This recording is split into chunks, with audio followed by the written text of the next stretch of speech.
7 years. He gave her 7 years, and she only noticed him the moment he decided to leave. That is not a love story.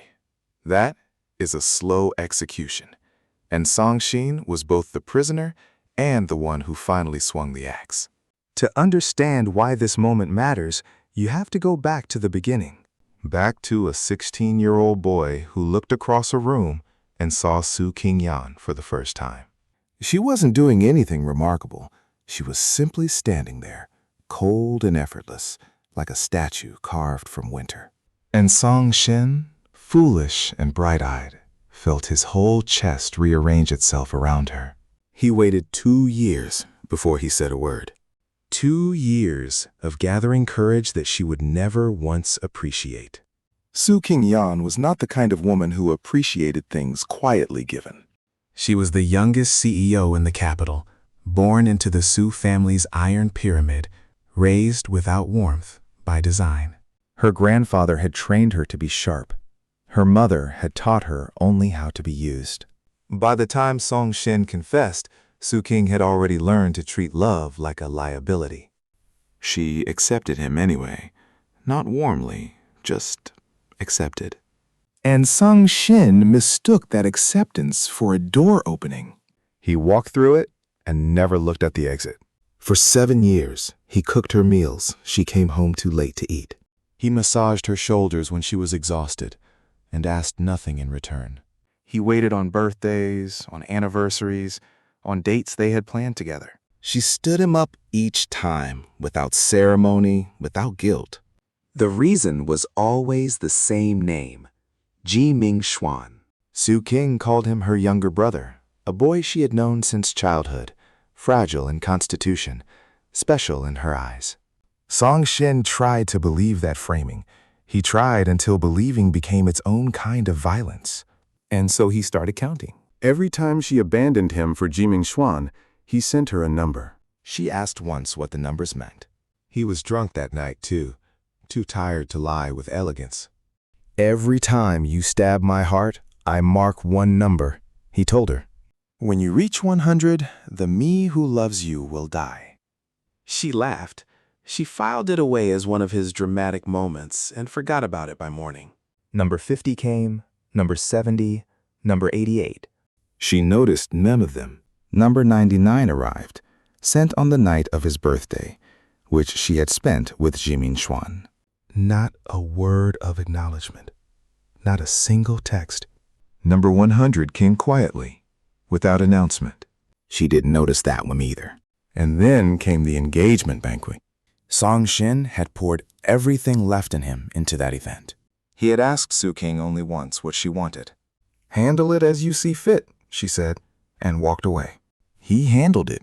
Every flower arrangement, every seating chart, every detail chosen with shaking hands and stubborn hope. The hall filled with guests. The lights were warm. Song-shin stood at the front and waited. And then her phone rang. Ji-ming-shwan. One call. Sun King picked it up without hesitation, listened for 30 seconds, and walked out. She left Song-shin one sentence on our way through the door. "The engagement can be postponed." The room went silent in that particular way that feels louder than screaming.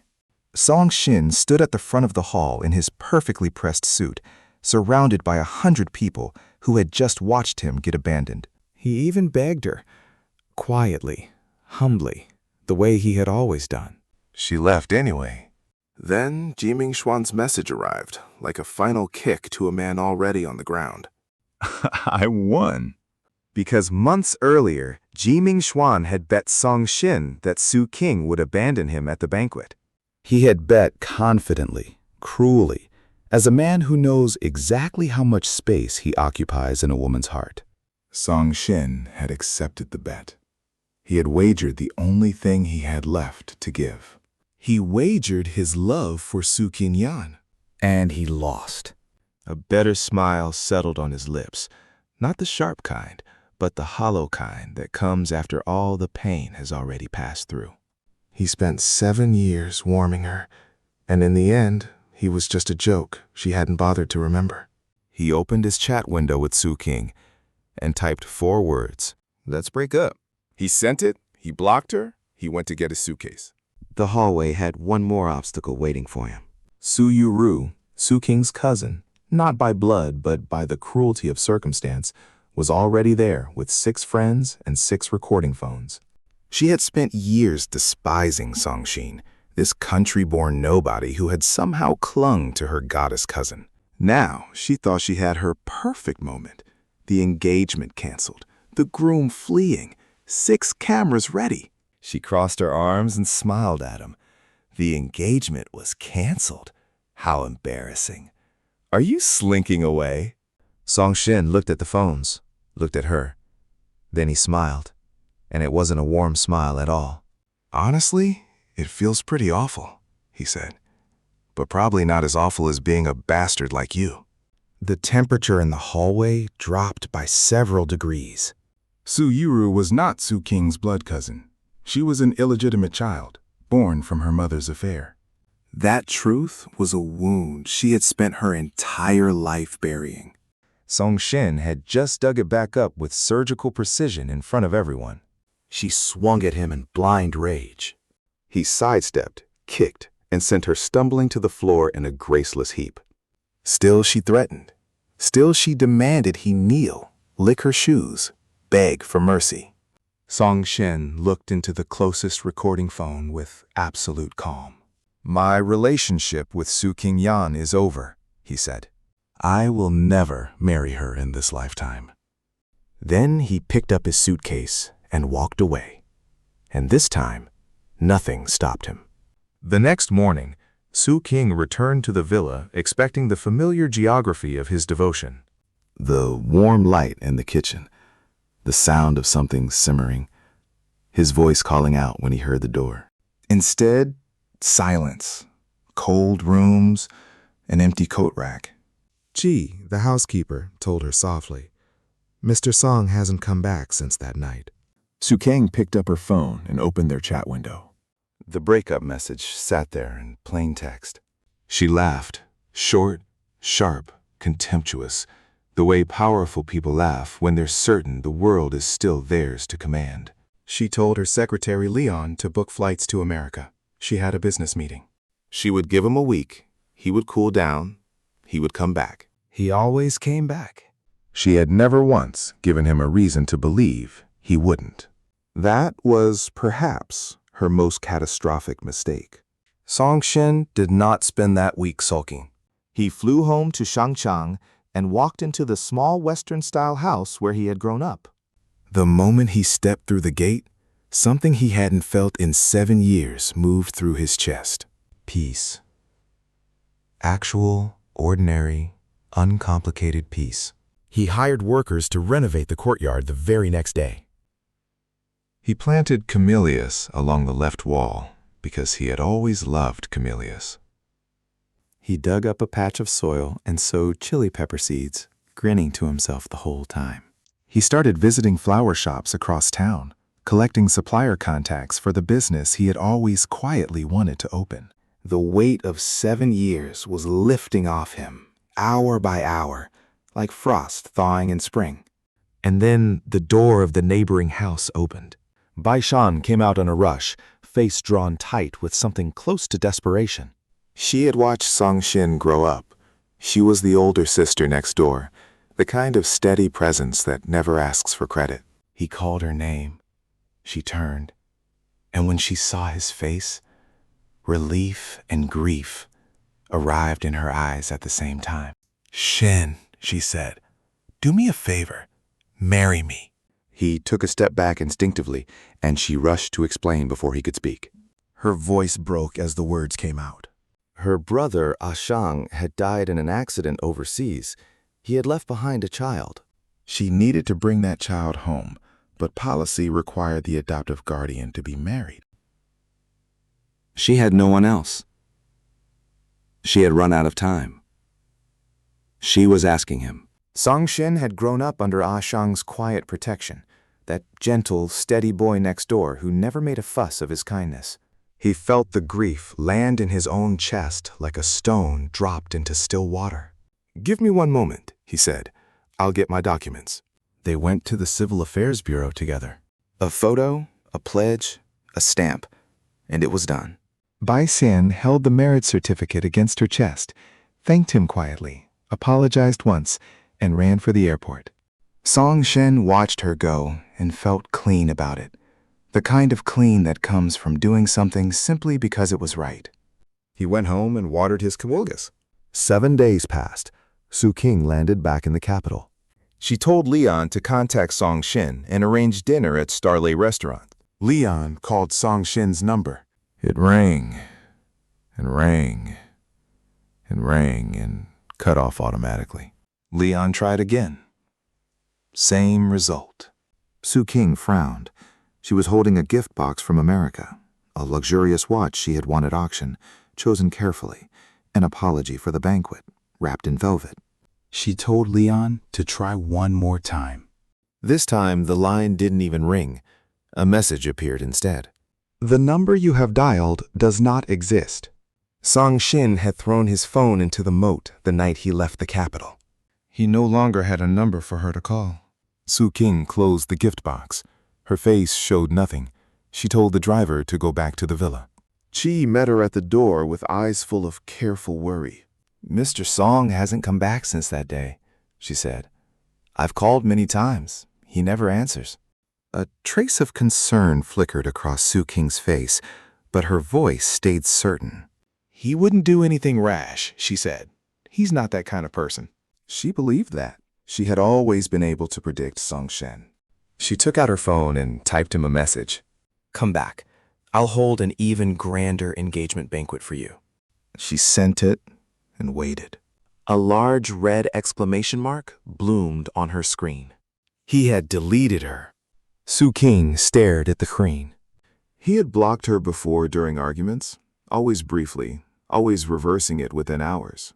But deleting her was different. Deleting her was surgical. She felt something unidentifiable shift inside her chest. She told Leon to find out where Song Shen had gone. He had gone to his hometown, Leon reporting. Su King shook her head with a sound that almost a laugh. Go bring him back, she said. Meanwhile, Song Shen was standing in his courtyard in the afternoon light, humming to himself while he watered the chili peppers. He heard a knock at the gate, assumed it was a soil delivery, and opened it to find Leon standing there in a perfectly pressed business suit. He tried to close the gate immediately. Leon's hand shot out to block it. President Su sent me to bring you back, she said. Song Shin crossed his arms and raised an eyebrow. Kneel and beg me, he said. Then I'll go back with you. Leon's polished composure developed a visible crack. She reminded him of the inequality between them. She told him Su King lowering herself to send a secretary was already a great honor. She told him people should know their place. Song Shen looked up at the security camera mounted on his second floor. He let her follow his gaze. He watched her pupils contract when she saw it. What do you think would happen, he said pleasantly, if I posted your behavior just now online? You're a high-end dog paid to borrow power. I'll only say this once. Su King and I are over. Leave now, and I'll pretend you were never here. Leon glared at him, venomous and furious, then turned and left. Song Shin called out after her, "Be careful not to fall." The words left his mouth, and Leon immediately pitched forward, face first onto the ground. She lay there for a stunned moment before lifting a bruised, swollen face toward him. You jinx, she spat. Song Shin stared at his own hands. The jinx ability had been with him since childhood. Spoken misfortune made immediately real. Sung King had disliked it intensely, scolded him for years, and under the pressure of her disapproval, it had quietly died. Now, free from that pressure, it had come roaring back. He returned to his courtyard with an expression like a man who has just found a missing piece of himself. Leon called Su King from the car, face swollen, voice thin. Mr. Song refuses to come back, she said. Su King's voice was very quiet. Find a way. Beg him if you have to. Leon went back. She lowered herself, apologized, and told Song Shin that Su King truly cared. Song Shin shut the door in her face without a word. Leon stood outside for the rest of the day. Song Shin slipped out the back door with a backpack and went traveling. Su King called Leon. Leon delivered the news. He bought a ticket to Yan City. Su King hung up without another word. Her expression darkened, like a sky that has decided it is going to storm. She called her second special assistant, Lu Chang. Find out where he's staying. Book the fastest flight. I'm going myself. Song Shin arrived in Yan City, to mountains that rose like ink brushstrokes, and water so clear it seemed embarrassed by its own beauty. He hiked until his lungs ached pleasantly. He ate local food with strangers. He laughed easily. His small heartbreak, as he had suspected, was entirely unworthy of magnificent scenery. He returned to his guest house at 9 at night, tired and light, and pushed open the apartment door. A familiar figure sat inside on the far side of the room. Su King Yan, expressionless, phone in hand, eyes already on him. Song Shin rubbed his eyes, then widened them. "Why didn't your phone ring?" she said. He told her he had thrown away his number. She nodded as if that were a perfectly sensible thing to have done. "I'll get you a new one," she said. "Now pack your things and come back." He took a deliberate step backward. "Su King Yan, we have already broken up." She frowned. "Just because I canceled the engagement banquet, you care this much?" Something happened behind Song Shin's eyes when she said that. Not grief anymore. Not anger. Something quieter and more permanent. "I don't want your pity," he said. "And I don't want you. Let's break up." The patience in Su King's face evaporated instantly. "Break up?" she said, and her tone carried the full weight of a woman who had never once been refused. "Can you even bear that?" Each word landed like a separate blow. Song Shin looked at her without flinching. "I can," he said. "I will." He pointed at the door. "Please leave." Su King stared at him with something she had never felt before. Uncertainty, the ground shifting beneath a woman who had always controlled her ground. She tried a different approach. She told him she was tired, that she'd flown overnight, that she'd lowered herself to come find him. She told him he should take the graceful exit she was offering him. Song Shin took several more steps back. He looked at her with eyes that no longer held even a shadow of longing. "I don't need you to coax me," he said. "You didn't do it before. I won't need it in the future. This is where we end." He turned. A tremendous crash sounded behind him. He spun back and found Su King crumpled on the floor, consciousness flickering, body folded on itself. Lu Chang burst past him and dropped to her side, face frantic. "She flew overnight," he said. "She hasn't had a single sip of water. How are you this cold?" Song Shin took out his phone and called emergency services. He explained the situation clearly, location, symptoms, everything needed. Then he hung up and looked at Lu Chang. "I already called for help," he said. "That's not cold-hearted, is it?" Then he turned and walked out the door. Lu Chang's voice chased after him. "Aren't you going to the hospital?" Song Shin didn't slow his stride. "I'm not a doctor," he said. "What's the point of me going?" In Su King's blurred, pain-filled vision, she watched his back, resolute, unhurried, already belonging to somewhere else. That image would stay with her for a very long time. Song Shin left Yan City that same night. He took a car toward Flower City and continued his route. He had made himself a promise. Su King Yan would not affect his mood. He intended to keep it. At the hospital, Su King was put on a drip and given plain millet porridge she didn't want. The bowl had no fragrance. It didn't look appetizing. It was just food made by someone following a task. She sat with it in her hands and thought, without permission, of Song Shin's porridge. He had always made it sweet and fragrant, the bowl rim always garnished with something small and thoughtful. He had brought it to her with both hands and watched her face while she ate, eager and sincere. She ate the plain porridge in silence. Lu Chang said, carefully, that Song Shin was clearly just playing hard to get. Su-king looked at him once, the way a glacier looks at a pebble, and said, "Get out." Lu Cheng left, and the moment he stepped outside, he called Jiming Xuan. Jiming Xuan called Su-king immediately after. His voice came through small and trembling, saying his chest hurt, asking her to come see him.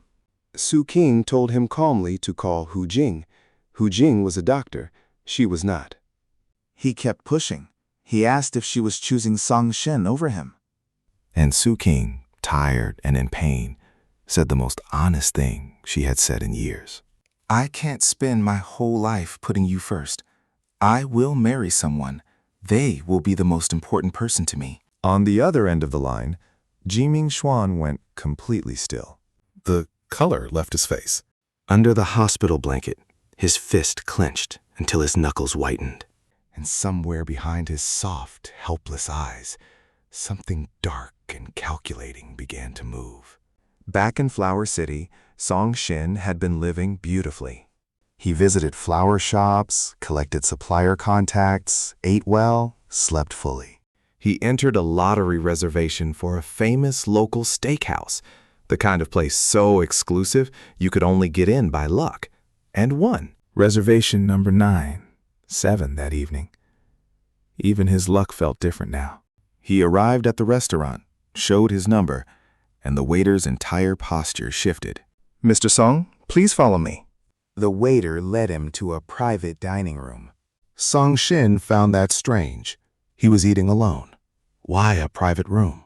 He pushed open the door and immediately understood. Su-king Yan sat at the table, composed as marble, watching him with cool, expectant eyes. He turned on his heel.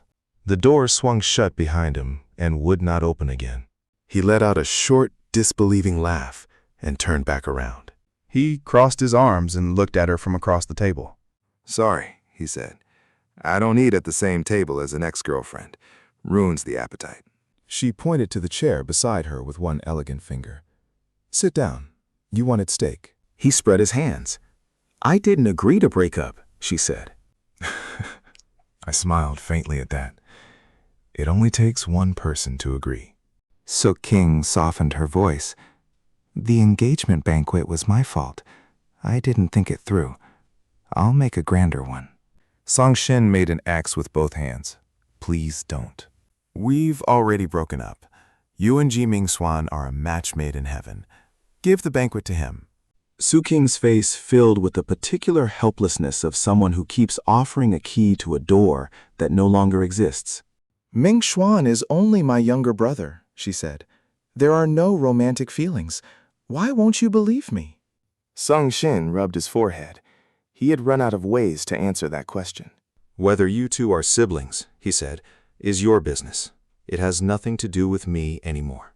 He asked her one more time to stop pestering him after the breakup. Su-king's mouth curved into something cold. In these 7 years, who was pestering whom? The words hit him like a stone to the sternum. He felt the old shame rise, and then he felt it settle, and then he looked right at her. "That's right," he said. "For 7 years I clung to you. I admit it. I accept every bitter fruit I earned. But now I am not clinging anymore." I'm letting you go, Su-king. Something happened to her face when he said her name like that. Not a crack, more like a hairline fracture that she would examine later in private. She told him coldly to sit and eat first. He recognized this tactic with the weariness of someone who has been subject to it hundreds of times. She would freeze him out, stay silent, and wait for his warmth to do the work of reconciliation for her. He had always thought. He had always been the one to reach first. He looked at the door. He pointed. The instant his finger rose, the private room door blasted itself off its hinges. Every screw released simultaneously. The door toppled outward with a tremendous crash that shook the floor. The restaurant beyond went completely silent. Su-king stared at the open doorless frame. Then she looked at Song Shin. His expression was entirely too calm for someone who had just demolished a door with a sentence. My jinx mouth is back, he said. 3 words, but they landed like an earthquake. Suking remembered. She had once found the ability amusing, then troublesome, then unacceptable. She had scolded him over and over until the gift went quiet. Now it had returned, and the man wearing it was no longer the boy she could scold into submission. So cleanly break up with me, Song Shen said. Otherwise, your dear Jiming Xuan becomes the unlucky one. He let that settle for exactly one saying. And then he walked out through the fallen door. Suking's hand shot forward and grabbed his wrist. He yanked free. She caught him again, and before he could fully process what was happening, she had dragged him outside, pulled him into her waiting car, and locked every door. Shun Shin sat rigid with fury on one side of the back seat. Suking sat composed on the other side, fingers curled slightly in her lap. The car began moving toward the airport. 90 minutes of absolute silence stretched between them. In another life, in every previous version of this scene, Song Shen would have filled that silence. He would have told stories, made jokes, found anything that might soften the ice between them. He would have done the emotional labor of two people, as he always had. Instead, he closed his eyes and rested. Suking watched him from her side of the car and felt something she could not fully name. Suking had chartered a private jet. She brought him aboard by sheer authority. The plane was luxurious. 2 flight attendants, soft lighting, a real bed. Song Shin walked to the bed, laid down, and closed his eyes without a single word. And then Suking did something she had never done in 7 years. She lay down beside him. Her hand moved toward him. He pushed her away in one firm motion. She brought up a night from 3 years ago that neither of them had ever spoken about clearly. A private gathering, a tampered drink, Suking feverish and undone, pulling him into a darkened room with hands that didn't belong to the woman he knew. Their first night together. The morning after, Su Yuru had stood in the hallway pointing at Song Shin, screaming that he had drugged Suking, that he was a predator, that he had done the unthinkable. Everyone had believed it. The entire social circle, every servant in the villa. Song Shen had begged Suking with shaking hands to say she knew it wasn't him. She had smiled, warm, reassuring, final, and said, "I know it wasn't you." He had believed her. He had trusted her belief like a man trusts solid ground. Now, 3 years later, on a private jet over a dark ocean, she referenced that night as proof of his desire. As if the accusation had always been quietly real. Song Shin's composure broke through. "You never believed me," he said. "Not then, not now. You said you did, and you never did." Suking's jaw set. She felt, for the first time, the specific weight of what she had carried while pretending she hadn't. She felt the powerlessness of a woman who had always been certain, and who was suddenly, terrifyingly, not. They landed. They returned to the capital. Chi waited in the villa with warm soup and a face full of careful relief.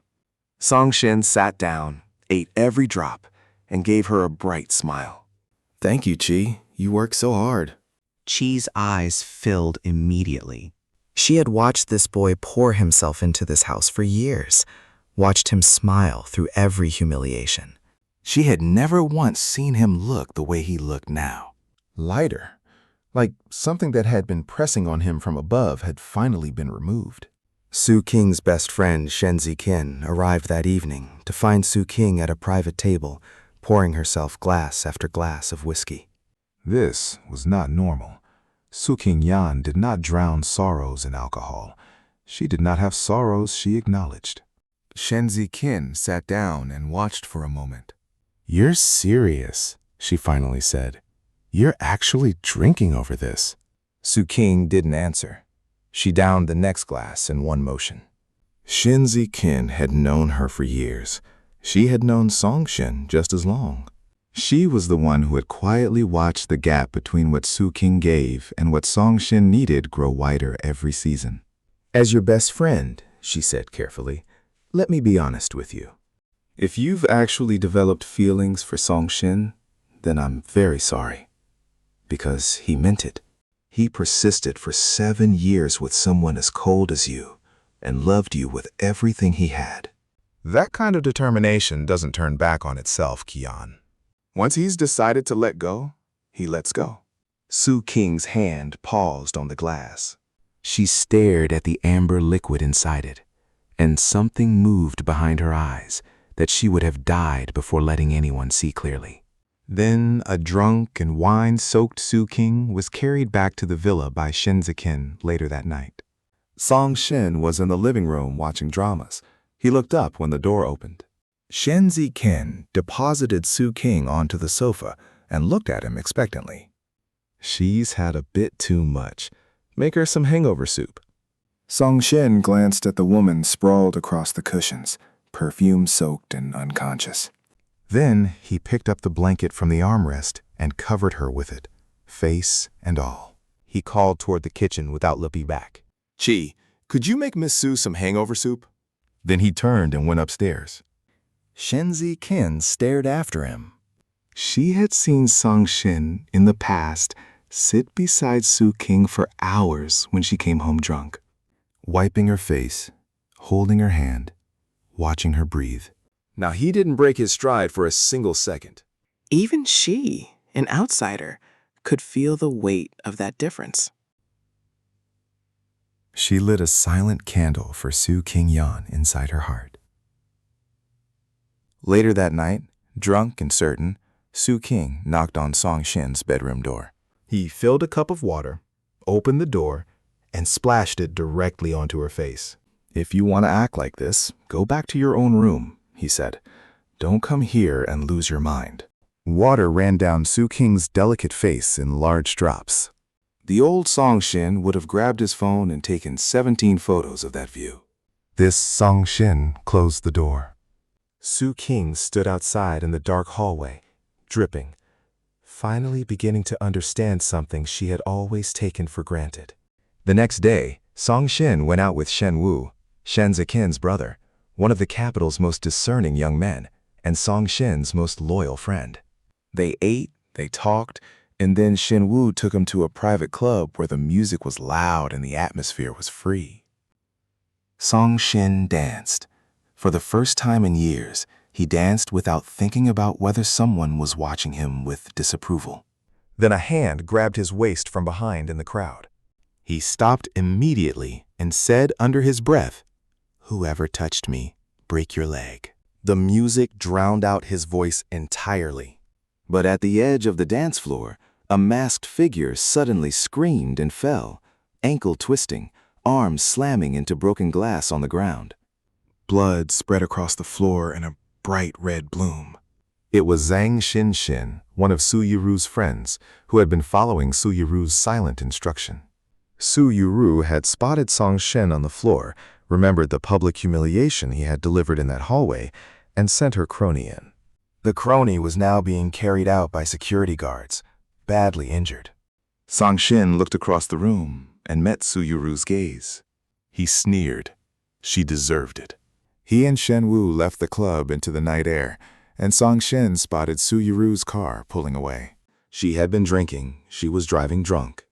"If you drink and drive," he said quietly, "you'll crash." Before the sentence finished leaving his mouth, Su Yiru's car hit a tree at the first turn. Smoke rose immediately from the hood. Shen Wu's eyes went wide with pure awe. "It's really back," he breathed. They walked over. Su Yiru was trapped, forehead bleeding, one foot wedged under the dash. She called weakly for help. When she looked up and saw Song Shin, her expression changed entirely. He crouched to her eyeball. "Seems like you really need help," he said. "As long as you beg me, I might generously consider it." She gritted her teeth. "In your dreams." He stood up. He shrugged. He turned to leave. She panicked. Blood was running freely down her face. "Fine, I beg you." He turned back. He asked her one question. 3 years ago? The tampered drink at that private gathering. Was that your doing? Su Yuru's anger erupted in pure indignation. The disgust on her face was immediate and unmistakably real. Song Shin studied her reaction carefully. He had already cursed Leon once and gotten a bruised and battered result. Leon had been guilty. But Suyuru, even now, even trapped and bleeding, showed no guilt about the drug. He looked at the car one more time. If you're lying to me, he said quietly, the car catches fire. He took 2 careful steps back with Shinwoo. The car sat perfectly still, no reaction at all. So it really wasn't Suyuru. Then who? Song Shin told her he had already called the police about the drunk driving, then walked away. The search for the truth behind that tampered drink was still open, and whatever it revealed would change everything. Shanwoo brought him next to an underground bar that turned out, spectacularly, to be raided while they were inside. Both of them ended up at the police station for questioning. Shinwoo called his sister to come collect him. Song Shin thought for 1 second, then called a number he hadn't used in a long time. Senior, he said, I'm at the police station. Could you come pick me up? Shenzi-kin was drinking with Su King when the call came through her brother's phone. She put it on speaker, heard her brother's voice, then heard Song Shin's name. Su King's head lifted. Her cool eyes landed on Shenzi-kin with a weight that produced immediate goosebumps. Shenzi-kin said quickly that it wouldn't be convenient for her to go, that too many people were watching, that she didn't want trouble.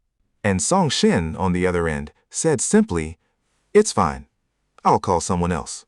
He called a senior from school, a woman named Zhao Yi, graceful, sharp, the kind of senior who made everything look effortless. Su King heard the call. She heard his voice, warm in a way it had stopped being for her, and something in her chest turned. She stood up abruptly. Let's go, she said to Shenzi-kin. Where? To the police station. To pick him up. When Shenzi-kin collected her brother and they all stood outside the station, Su King's Maybach was already there. Song Shin came through the station doors and found Zhao Yi waiting. Then, behind her, Su King. He thanked Zhao Yi sincerely, warmly, told her to send a message when she got home. Then he got into Su King's car without argument, not because he wanted to, but because fighting in the street was a waste of energy he no longer had for her. The car pulled away. The atmosphere inside was pressurized and silent. Song Shin scrolled his phone. Su King sat with a cold face, jaw tight, staring forward. When they reached the villa and he moved toward his room, she blocked the door. "Why didn't you call me?" she demanded. Song Shin looked at her for a moment. Then he took out his phone and called Leon's number right in front of her. It rang for a long time. Leon answered. "I'm at the police station," Song Shin said. "Tell Su King to come pick me up." Leon's cold voice came through clearly. "Something this embarrassing, and you still want the president to come? Find someone yourself. She's busy." A crack appeared on Su King's face. Song Shin lowered the phone. He called Su King's number directly, right in front of her. The line connected. An automated voice played. "Sorry, the number you dialed is currently busy. Please try again later." He crossed his arms. "Satisfied now?" he said. Su King stared at her own phone. She hadn't received his call. Why hadn't she received it? He looked at the confusion on her face and said, gently and precisely, "You blocked me." The words hit her like cold water. She remembered. Some time ago, 1 year, 2, she had found his constant calls an intrusion on her focus. She had blocked him and told him to contact her assistant for anything important. She had meant to unblock him later. She had simply forgotten. She opened her blacklist and there was his number, sitting alone, undisturbed. Song Shin watched her face as she found it. "Can I rest now?" he said. "Can you leave?" A trace of bitterness rose in Su King's throat. She tried to say she had forgotten. He raised his hand in a stopping gesture. "That's your business," he said. "It has nothing to do with me. I want to rest." He shut the door. She stood outside in the hallway, looking at the closed wood. It had not been a dramatic slam, just a quiet, final click. That quiet was somehow the worst part. She finally understood that Leon, when Song Shin had called from the police station in the past, had not merely passed on messages. She had humiliated him, mocked him, used the fact of that blocked number as evidence of his worthlessness. Every holiday for 2 years, Su King had instructed Leon to deliver gifts on her behalf. Sung Shin had told her he hadn't received a gift from her in years. Which meant Leon had kept them, had kept the money, the gifts, all of it, for herself. Su King called her legal department the next morning. Investigate everything Leon did. Collect evidence. Sue her directly until she goes to jail. Meanwhile, Song Shin went to his company appointment, a scar removal session that had been scheduled for months. The scar on his back was from the knife he had taken for Su King 1 year ago. An attacker had come for her. Song Shin had stepped in front of the blade without thinking. He had spent 3 months in the hospital recovering. It was also from that moment that Su King had agreed to get engaged. Not from love, he had come to understand. From responsibility. From the weight of a debt she could not see another way to repay.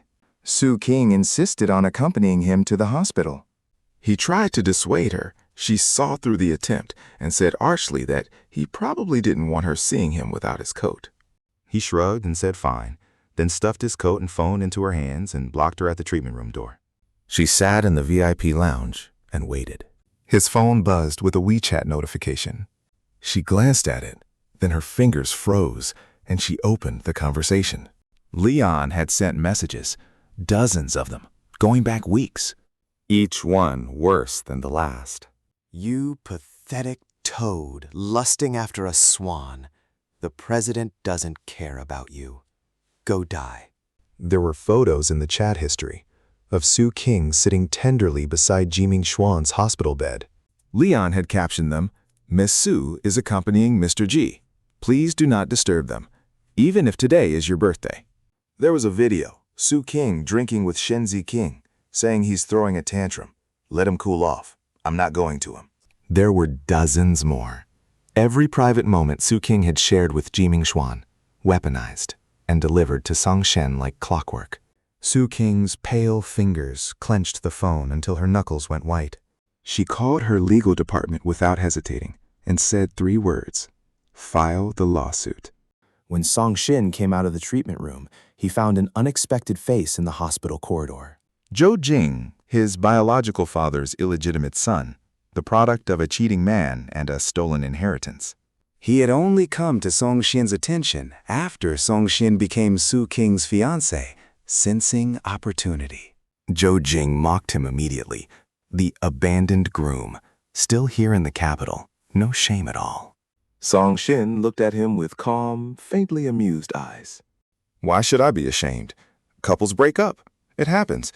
At least I did things openly. He paused. As for you, the son of a mistress will never be presentable. Zhou Jing lunged at him in pure rage. Song Shin sidestepped with practiced ease and heard bones pop out of joint as Zhou Jing crashed face first to the floor. Song Shin crouched down. His voice was quiet and direct. Were you in that private room 3 years ago, the night of the tampered drink? Zhou Jing spluttered. "None of your business." Song Shin studied his face. Then he stood up and said, "If it was you who drugged Su King, your face will rot." Zhou Jing sneered. "Even I know you're not the type to drug someone, but Su King doesn't believe you. Doesn't that make you pathetic?" Those words hit somewhere deep, somewhere Song Shin had tried to stop feeling. Even Zhou Jing knew he was innocent. He laughed quietly to himself, shook his head, and walked around the corner. He almost walked directly into Su Ting. She was leaning against the wall, arms folded, expression unreadable. She had heard everything. He took his phone back from her hand and walked out of the hospital without another word. She followed. Something had shifted in her understanding, and it was not a small thing. That evening, Su King suggested dinner. Song Shin said fine. Then his phone lit up. Zhao Yi was calling. "Senior, I'm on my way," he answered, already moving toward the door. Su King grabbed his hand. "Is she that important?" He looked at her carefully. It's related to my studies, he said. I don't want to repeat a year. She let go immediately because she knew why he had taken that year off, and she could not argue against it. He had taken it to save her life. He went to school. He and Zhao Yi retrieved a painting stored in his locker that was urgently needed for a competition. They delivered it together. Then Song Shen suggested dinner to thank her. Zhao Yi agreed with a smile, so warm it made the air around her feel different. Over steak and easy conversation, Song Shen realized something. He was comparing them without meaning to, the way Zhao Yi met every sentence, the warmth that moved through her eyes. The way she had never once made him feel like a burden. He caught himself doing the comparison and told himself he was being ridiculous. But somewhere in the restaurant beside them, Su Yuru had spotted them through the glass of a private room. She photographed the moment Zhao Yi gently wiped the corner of Song Shen's mouth with a handkerchief. His shy, bright smile, her eyes full of tender attention. Su Yuru sent the photos to Su King with one blazing caption, "Sis, Sane is cheating on you." Su King was in the flower room of the villa, swirling a glass of wine and thinking about how Song Shen used to wait up for her no matter how late she came home. She opened Su Yuru's photos. She stared at Song Shen's face, at his smile, at a brightness she had not seen directed at her in a very long time. Something in her chest pulled tight and refused to release. She called him. He saw her name on the screen and put the phone on silent. She messaged him. He didn't reply. She called again. He powered off the phone and set it face down on the table. Su King looked at the exclamation mark on her screen. She grabbed the phone in her hand and hurled it at the tempered glass wall of the flower room. It shattered. A shard grazed her forehead and left a thin line of blood. She didn't feel it. The anger in her chest had nowhere left to do. Song Shen came home late, peaceful, escorted by Zhao Yi to the villa gate. He waved her off warmly. He powered his phone back on. He turned to go inside. A hand shot out from inside the entrance and grabbed his phone. Sung King threw it directly into the decorative fish tank by the door. Song Shen stared at the tank, then at her. Are you insane? You used to ignore my calls and leave my messages unanswered all the time. How come when I do it to you, you fall apart? Su King's composure cracked completely. You want to break up? You want to date another woman? Let me tell you this clearly. You will never break up with me. Not in this lifetime. She grabbed him and dragged him upstairs with a ferocity that left the housekeeper frozen in the kitchen doorway. She had worked in this villa for 7 years. She had never seen anything like this. What happened upstairs was something Song Shen would not forgive easily. Su King had prepared. She had a silk handkerchief to silence his jinx ability before he could speak. She had a necktie to bind his hands to the headboard. She was wild that night, and she was also, somehow, achingly gentle. She whispered apologies into his hair about the engagement banquet and promises about what came next. Song Shen, drifting toward exhausted sleep, smiled, but the smile carried despair all the way down. Never again, he thought. I am not marrying her. Morning came. Su King looked at him with an expression that had never appeared on her face before. Soft, almost indulgent, she kissed his forehead and said, "Be good. I'll take you to eat." He watched her over breakfast and felt the unbearable bitterness of perfect timing.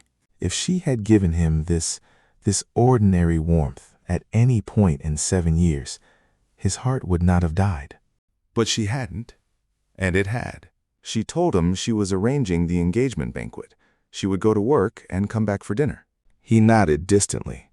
The moment she left, he went to a quiet corner and messaged Zhao Yi. Senior, I've thought about it. I'll go study abroad. Please handle the paperwork as soon as possible. Zhao Yi replied almost instantly. Something happened, didn't it? Her reply was not a question. He didn't explain. She didn't push. She simply wrote, "Okay." The ticket was booked for 1 week later. 1 week to get through. The engagement banquet was announced publicly. The invitations went out. The capital noticed immediately.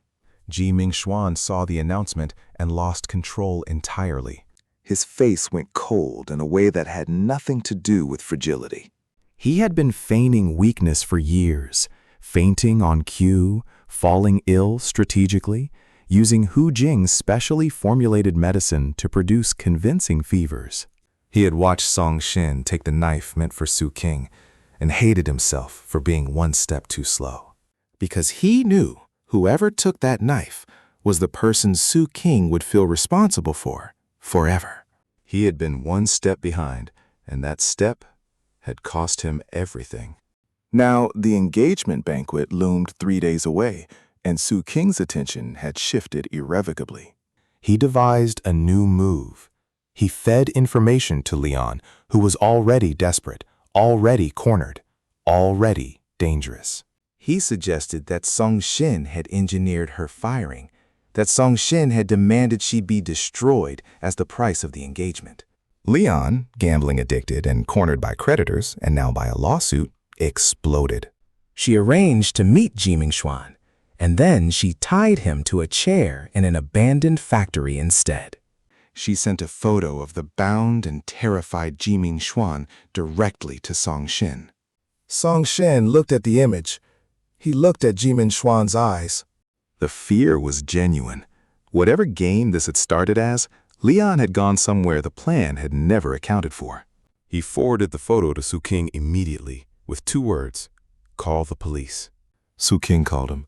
Her voice was cold, but her breath was faster than usual. They pooled what they knew. Leon's phone was off. Her location was hidden. Song Shin looked at Su King across the villa living room and saw something on her face he rarely saw. She was afraid, not for herself, for Jiming Xuan. And Song Shin, who had spent 7 years resenting that name, felt only tired. Then something else arrived, something he had been waiting for without knowing he was waiting. A video from an unknown number. Footage from inside that private room 3 years ago. The camera angle was dim but clear enough. He watched the intern carry in the liquor tray, turn his back to the room, and pour a paper packet into one specific glass. He watched himself hand that glass to Su King because she was beside him and he was trying to be attentive. He watched her drink it without suspicion. His hands were shaking when he looked up. Su King Yan, he said quietly. Didn't you want evidence? I've sent it to your phone. He went upstairs without waiting for her reaction. Downstairs, Su King opened the video and watched it alone. She watched Song Shin in that room, young, full of unguarded adoration, looking at her like she was the only thing worth looking at. She watched the intern doctor the glass. She watched Song Shin hand it to her in complete innocence. Her long hair fell forward over her face. Below it, something broke. Quietly, privately, thoroughly. She had let him carry that accusation for 3 years. She had let everyone believe it, had believed it herself in the way people believe things they never fully examine. She doubled over in stomach pain right there on the living room floor. The pain was real, triggered by emotional shock, by the specific horror of understanding what she had done. Song Shin, upstairs, heard Chi's frightened call through the door. He opened it, looked down at Su King curled on the floor, and felt a complicated ache move through him. He told Chi to call security and have them take her to the hospital. Chi looked at him. You're not going. He almost said something cutting. He stopped himself. I'm not a doctor, he said more quietly this time. But she needs to go. Please hurry. The security guards came. Su King was taken to the hospital. Her cousin and attending physician Chang Sui was waiting, sharp-eyed and unsympathetic in the particular way of someone who loves you and refuses to coddle. Stomach pain from severe emotional fluctuation, she said. You? Someone who doesn't flinch if the sky falls? Su King told her to get out. Chang Sui laughed. A boyfriend is meant to be loved, she said. You have to let him feel it. He gave you 7 years of wholehearted love. What did you give him in return? Anyone would grow tired. She left Su King alone with those words and the fading sound of a heart monitor. The investigation into the tampered drink was reaching its limit. The temp worker who had doctored the glass had died of cancer 2 years ago. The manager who hired him had died as well. The surveillance footage had been wiped. Every trail led to a transfer from Ji Shine's account, Ji Mingxuan's older sister, who had died 5 years ago. But Ji Shine had died 5 years ago, and the transfer was made 3 years ago. Someone had used a dead woman's account. Someone with access, with motive, with patience. Song Shin thought of the night he had spoken to Ji Hanxiang at the intersection. He had tested him, said he suspected Ji Hanxiang had drugged Su King. Ji Hanxiang had choked on his own saliva and couldn't stop coughing. The reaction of a man who has just been named correctly. The full truth was still buried, but the shape of it was becoming visible. 7 days passed. Song Shin moved through them carefully, quietly, without tipping his hand. He let Su King arrange her engagement banquet preparations. He tried on clothes when the boutique attendants arrived. He picked the ugliest options. He let Su King place bodyguards at the villa exits who politely refused to let him leave. He told Shen Wu he would be going abroad. Shen Wu went quiet for a long moment. Then, "I'll come visit you overseas. We'll have fun there too." Song Shin smiled. That's right. Nowhere says we can't. He messaged Jiao Yi. Is the paperwork moving? She replied, almost ready. Don't worry. The morning before the engagement banquet was scheduled to happen, Song Shen came downstairs to find the living room overflowing with luxury boutique attendants and gift boxes. Set King stood on the landing, looking at him with something new in her eyes. Not cold command, something more fragile than that. She showed him a photo album, an engagement banquet layout, floral arches, display screens, lighting. "Choose what you like," she said softly. "Every detail. I want it to be perfect for you."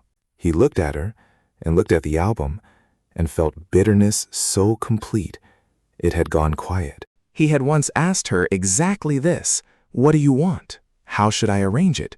And she had said, handle it as you see fit. Now she sat beside him, careful and present, doing everything he had once begged her to do. 7 years too late. He set the album down. He looked at her directly. Su King Yan, he said, I don't want to marry you anymore. She went still. The room went still. He told her calmly, I did chase you for 7 years, and I did take that knife for you. Both things are true. But I chased you because I had the right to love. I took the knife because I liked you. Neither of those things obligates me to stay when the love is gone. I never drugged you, he said. That is the last time I will ever say it to you. Su King sat very still. For the first time, she did not argue. For the first time, she did not insist. She looked at him with eyes that finally held something real. And she said, I know. I saw the video. I know it wasn't you. He looked at her for a long moment. 7 years of being misunderstood, compressed into 10 seconds of silence. Then he said, I forgive you for the engagement banquet, and I forgive you for believing the wrong thing for 3 years. But forgiving someone and choosing them are two different things, Su King. We are already over. She didn't grab him this time. She sat with her hands in her lap and watched him stand up. The bodyguards at the exit had already been dismissed. She had dismissed them herself that morning, without quite knowing why. Song Shin picked up the bag he had quietly packed the night before. He stopped at the kitchen doorway. Chi, he said, thank you for everything. She pressed her lips together. She didn't trust herself to speak. She gave him a small, fierce nod. He walked through the front door of the villa and didn't look back. The engagement banquet never happened. The capital talked about it for weeks. The canceled banquet, the absent groom, the untouchable CEO sitting alone in her flower room. Shen Wu flew to meet Song Shin overseas 6 weeks later, arriving with a suitcase full of snacks from home and immediately demanding to be shown the best restaurant in the city. Song Shin laughed for what felt like the first time in a very long time. Across the world, Su King sat at her desk and signed documents with the same cold efficiency she had always had. But Cheng Sui, who saw her regularly, noticed that she paused sometimes over small things: a bowl of soup made badly, a plant growing wrong, a song that someone in the hallway was humming. She paused, and then she returned to the documents without a word. The investigation into the drugging eventually reached Jihan Shang, methodically, through threads that Song Shin had quietly pulled before he left. The truth came out. Song Shin's name was cleared publicly, finally, after 3 years of shadow. He read the news from overseas, set down his coffee, and looked out at a skyline that had nothing to do with anyone who had ever heard him. He felt no triumph, only the clean, uncomplicated relief of a debt finally paid. Some loves are not love stories. Some are lessons dressed in tenderness that only reveal themselves when everything is already over. Song Shin had loved Su King Yan with everything he had and lost himself doing it, and then found something better on the other side. He found himself.